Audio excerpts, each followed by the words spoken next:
I dag var en dag, hvor vi tænkte, at vi tager vores del af ansvaret i feltet, fordi at, vi er et af de stærkere hold her, selvom vi måske ikke har en topsprinter ligesom Christoph. Så har vi Valgren til det samlede klassement, og for ligesom at være med til at tage lidt ansvar i feltet, så satte vi Chris frem, og Chris er i en opbygningsperiode til nogle vigtige løb her i sommeren.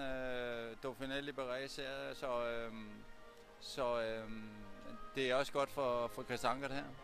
Er det nye tider for det Tinkoff Saxo? Jeg tror bare, vi har været... altså det er jo et stærkt hold på papiret. Vi har haft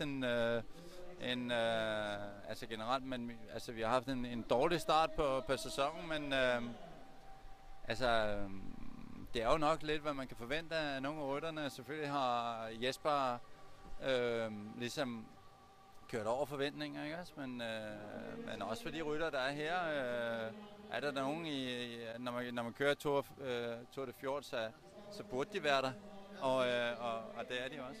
Ja.